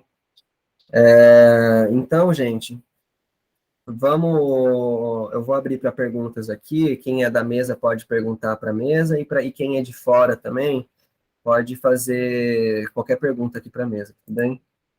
Vou parar de apresentar aqui. E vocês fiquem à vontade. Vou desligar a câmera por um instante aqui, mas eu estou aqui.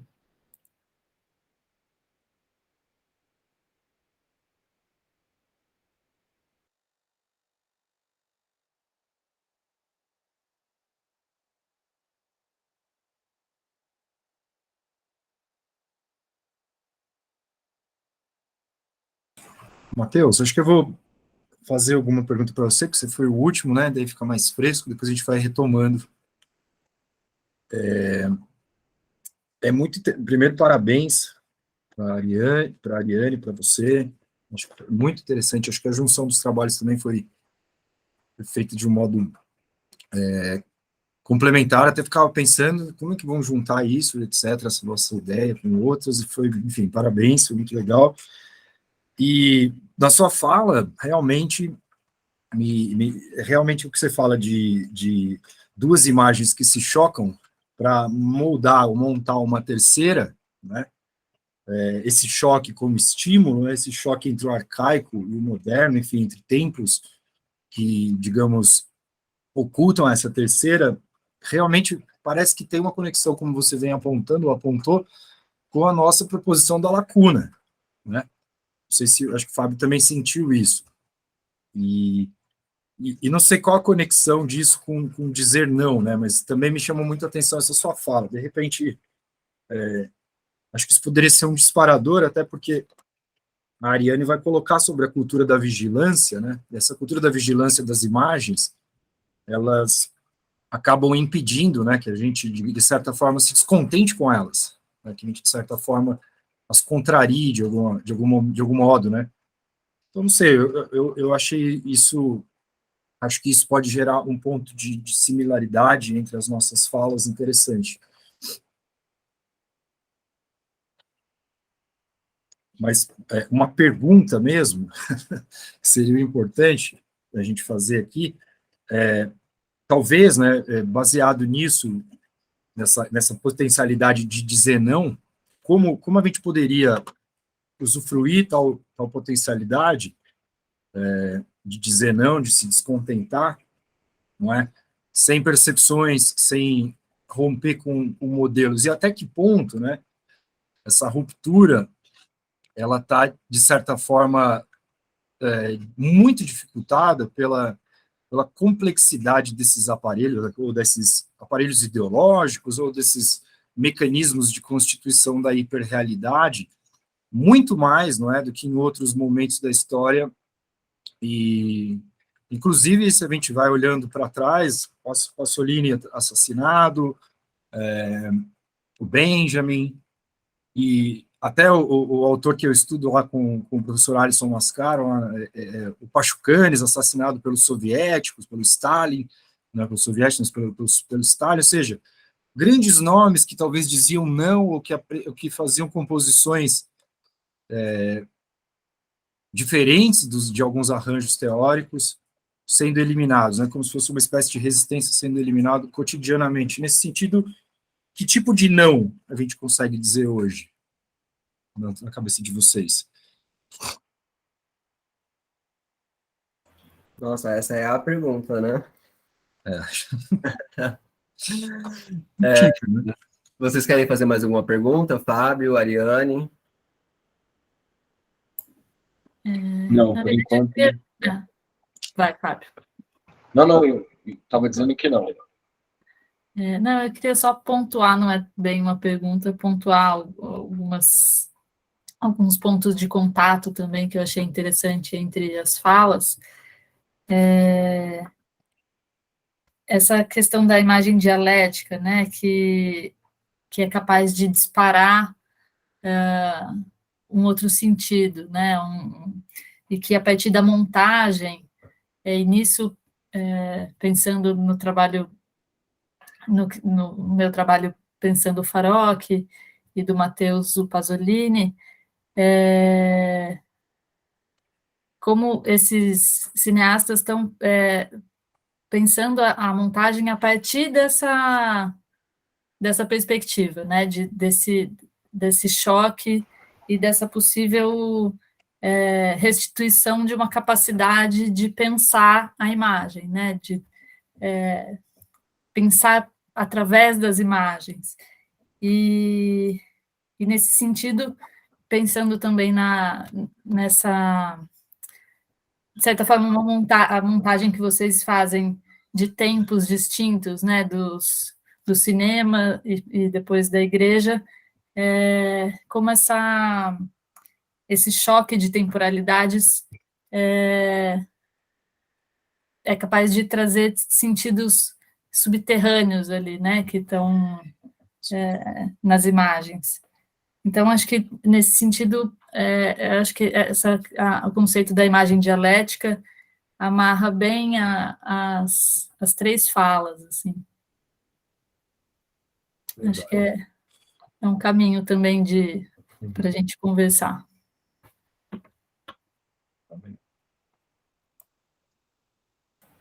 Quer fazer alguma pontuação, Fábio, sobre as apresentações? Não, acho que o Henrique compreendeu o que acho que a gente pensa de algum modo similar, mas essa questão que a Aline apontou sobre a imagem dialética, eu acho que um outro objeto que traz essa ligação seria essa própria ruína, porque talvez o nosso sentido de lacuna seja uma maneira de observar essa ruína, que também está no Benjamin, e que também está apagado nessa nossa lacuna. A gente já não identifica mais essa lacuna, né? Porque tem tanto no anjo do progresso do Benjamin, né? Ele está de costas para o futuro, e o anjo observa a ruína. A gente não tem como visualizar essa. A gente não foi aparamentado para saber o que é essa ruína e se ela é maléfica ou se ela traz alguma benécia, né? E eu acho que isso, a junção que eu vejo dos trabalhos seria nesse sentido também de perceber que o olhar se transformou num acessório, que é o que a Ariana pontua. Isso talvez fique, também está ali por debaixo do que a gente está trazendo na lacuna, a gente está tentando transformar de volta o nosso olhar, conscientizar o nosso olhar de volta como um acessório, não deixar a imagem hegemônica fazer isso para a gente. E aí o que eu vi, que eu acho que também na sua apresentação, Matheus, foi aquela parte que você trouxe sobre hackear, porque como a gente usa um pouco a ideia do Baudrillard, e o Baudrillard se apoia, o simulacro e a simulação, ele está apoiado em ideias mais oriundas da ciência, né, que é a produção do modelo, a simulação é um jeito matemático de representar o mundo, e em algum momento ali você trouxe essa ideia de como hackear ou passar por debaixo do pano essa imagem, né, ou essa mensagem, como é que a gente interrompe a hiperrealidade sem que ela mesma perceba que a gente está usando o próprio meio que ela tem de se metastasiar, sem que ela se dê conta para que o nosso não exista e que ela não tente não interromper ou não, porque talvez foi o que a gente tentou trazer na nossa apresentação. É um pouco difícil a gente interromper ou extinguir esse modo que está sendo produzido, né, que está estabelecido como hegemônico. É isso.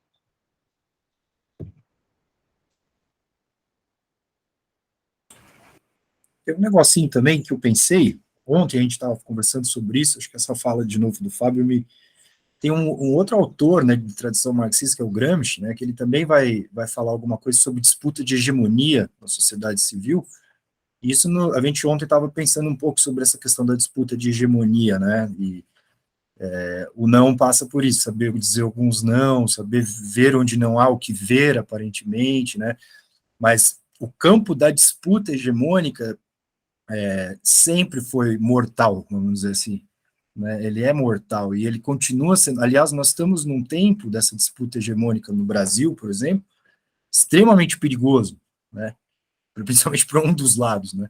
Então, quer dizer, a disputa por hegemonia é quase uma disputa de campo de guerra, né? É quase. Nós, no capitalismo, a gente tem uma certa imagem, ou um imagético, de que a disputa vai ser pelos termos democráticos, de ocupar espaços, né, de circulação intelectual orgânica e tal, mas se revela cada vez mais concatenado aos próprios mecanismos de Estado e do direito, né, a impossibilidade de mudar, né, a impossibilidade de questionar, na medida em que nem a definição de sujeitos de direito, né, é uma definição totalmente aceita, ela passa a ser aceita principalmente com a morte do Pachucanes, do Eugênio Pachucanes, né, que é um sujeito que vai dizer, não somos sujeitos de direitos, somos sujeitos pelo direito, né, somos sujeitos no sentido de possibilitar trocas, no sentido de nos equivalermos como homens e mulheres, enfim, à mercadoria, né, para que a gente possa circular, para que a nossa mercadoria, a força de trabalho, possa circular tal e qual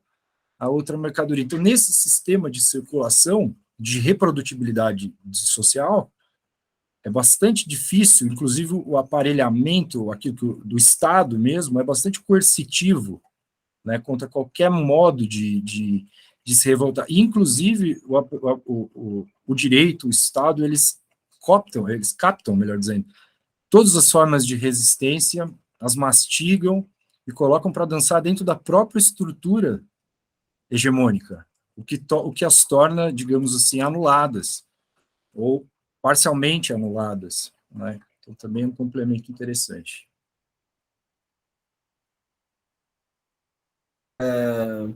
Eu vou começar aqui respondendo as perguntas. E para a Ariane, a gente lê um outro texto também no grupo de estudos que eu acho que pode interessar, que é esse aqui, ó, já viu? Políticas da Imagem, da Gisele Bilgman.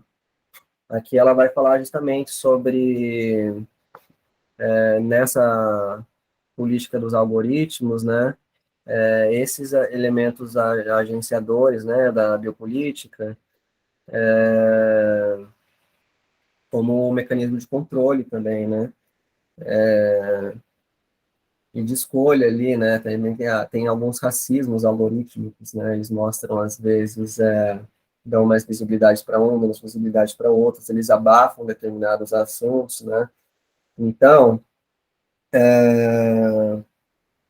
o ponto para responder o Henrique está naquilo ali que o Fábio falou, né? Na graduação, eu fiz uma pesquisa sobre o ensaio surrealismo do Walter Benjamin, né, e nesse ensaio, o central desse ensaio, ele fala mobilizar para a revolução as energias da embriaguez, né. Essa embriaguez que ele está falando, que os surrealistas tinham, era uma embriaguez de revolta, né, uma embriaguez anárquica. Só que o Benjamin, ele tem uma certa crítica também do anarquismo, né, ele quer tentar pensar a revolta anarquista, né, mas, ao mesmo tempo, a organização comunista, né, ele está tentando pensar uma conciliação entre anarquismo e comunismo, né, e algumas estratégias, né, que a gente tem, né, para os dias de hoje, são diversas, né. Uma delas que eu queria pontuar aqui é que ela estava falando, a Ariane, sobre esses mecanismos de vigilância, né, que vão ali observar como a conduta das pessoas, né, na ocupação dos espaços, né, e existe uma racionalidade ali que vai, sei lá, a gente pode pensar numa inteligência artificial também, uma racionalidade ali que vai fazer esse agenciamento dos corpos, né, e existem alguns meios de sabotagem, né, que eles criaram, que são maquiagens, não sei se você viu, algumas maquiagens que as pessoas colocam para que a câmera não identifique, né. Só que é realmente a pergunta, né, é pensar sobre essas questões, porque a Gisele Bündchen coloca aqui, né, citando uma passagem do Foucault, de Vigiar e Punir, falando que a visibilidade, ela é uma armadilha, entendeu, nos dias de hoje. Pensando aí sobre essas questões do Pasolini, pensando sobre os dias de hoje, você veicular informações que interfiram de forma incisiva no real, entendeu? No sentido emancipatório, é perigoso, né? Porque você vai ser caçado, entendeu? Por aqueles que você está incomodando. Os discursos que veiculam aí pelas propagandas e tudo mais, esses daí que estão nas mass media, são os discursos que não incomodam essas pessoas de fato, né? Essas pessoas já teriam sido caçadas, né? Porque elas não têm esse esse potencial transformador real, né? A minha posição ali, eu tenho uma posição bem perto, assim, do Benjamin, assim, né? Sobre a política, né? Eu não acredito muito nesse positivismo, nesses movimentos aí que tem levado a história nesse progresso aí, que tem desembocado no que desembocou, né? Eu acho que a gente precisa de uma transformação radical, né? E uma das formas ali que o professor citou no seminário que teve de estética do ano passado, o quarto, né? Esse aqui é o quinto. A primeira mesa, né? Ele falava sobre isso, né? Sobre a trapaça da linguagem, né? E aqui, no caso, eu trouxe o Aragon, porque eu lembrei desse trecho aqui, que ele fala que os surrealistas, eles passam isso de forma secreta, né? No caso da alegoria, a alegoria, ela é sutil, né? A alegoria, ela passa aquela informação ali, né? Só que a alegoria significa dizer o outro, né? Você fala uma coisa para dizer o outro, entendeu? Então, se a gente pensar em algumas figuras, sei lá, se a gente for pensar, sei lá, o Cálice, sei lá, do Chico Buarque na ditadura, entendeu? Ele não estava falando aquilo, mas ele queria dizer aquilo de forma alegórica, entendeu? Então, pensar a arte, a poética e etc., também dessa maneira sorrateira, entendeu? Essa maneira de saber disfarçar de forma alegórica, não sei, talvez, para que você não seja exposto e consiga sobreviver, né? Porque a questão até que posta é a da transformação e da sobrevivência, né? Alguém mais quer colocar alguma pergunta aqui para a mesa? Fábio, Lívia?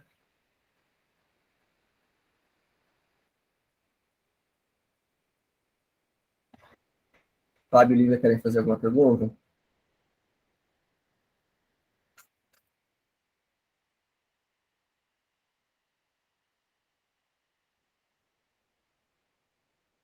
E uma coisa também que o Fábio falou no finalzinho, ele precisamos gerar essas crises. Eu pensei assim, como que a gente vai gerar essas crises, né?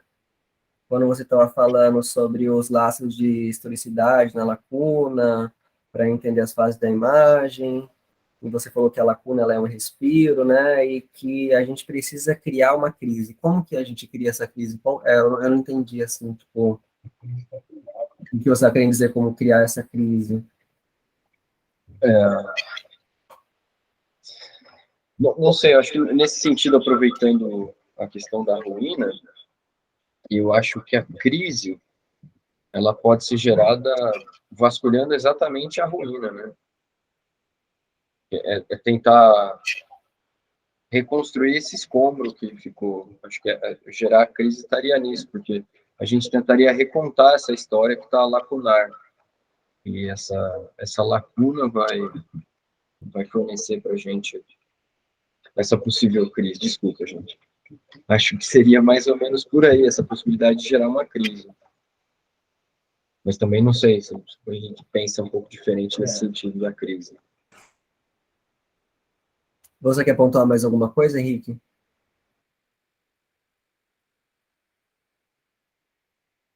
Eu acho que eles travaram aqui, não travaram, Eliane?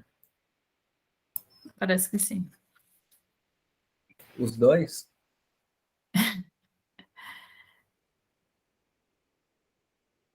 Mas Será que... eu vou falar o que me ocorreu, então.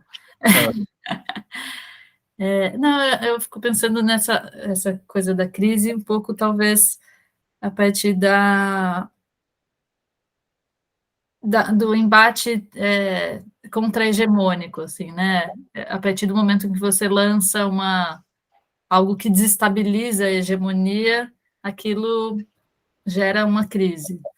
E essa crise poderia produzir algo, uma revolução, ou, enfim, aquele momento de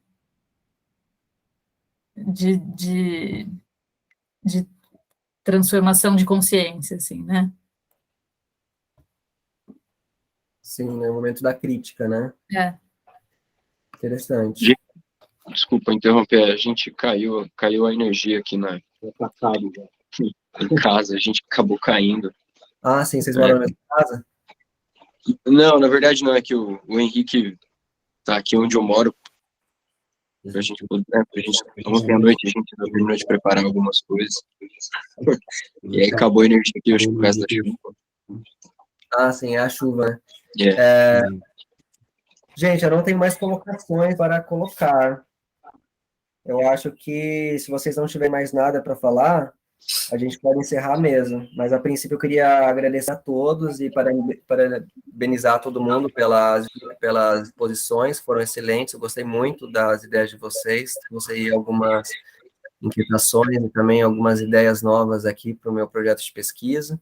E é isso. Se vocês quiserem falar mais alguma coisa, quiser pontuar mais alguma coisa, a gente pode ficar aí mais um tempo.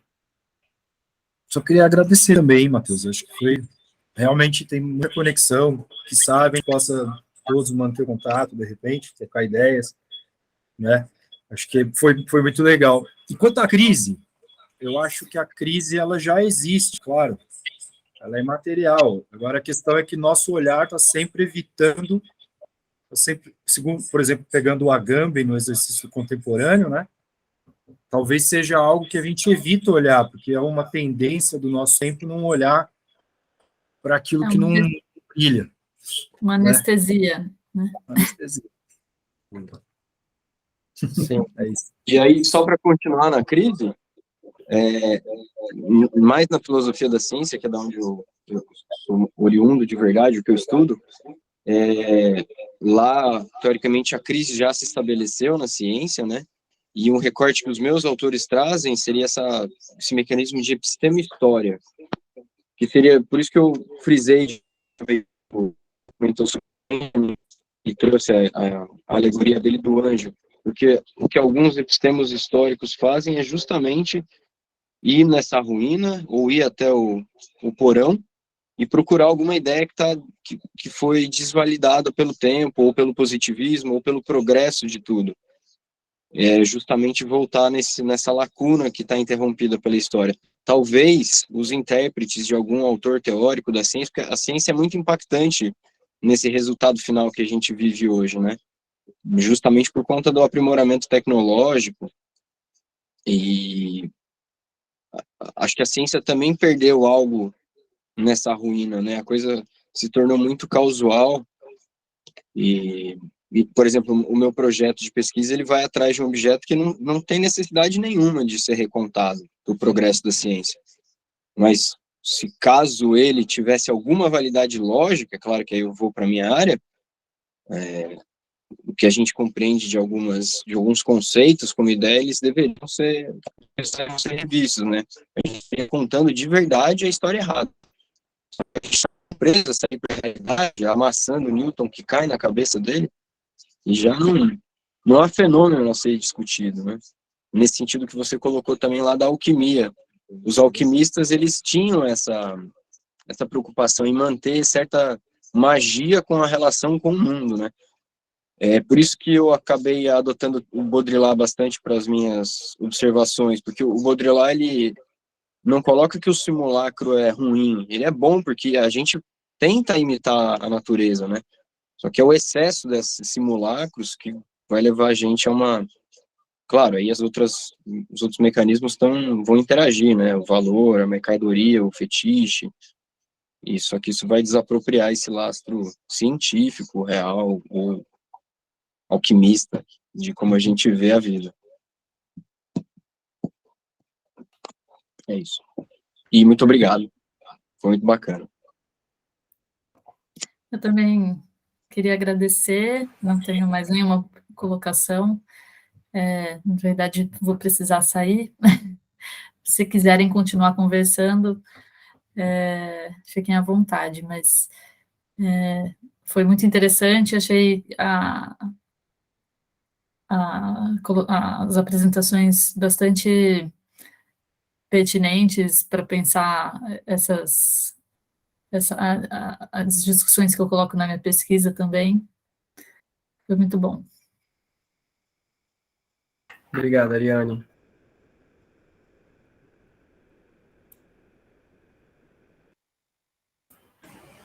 Gente, então acho que eu vou parar a gravação aqui, tudo bem?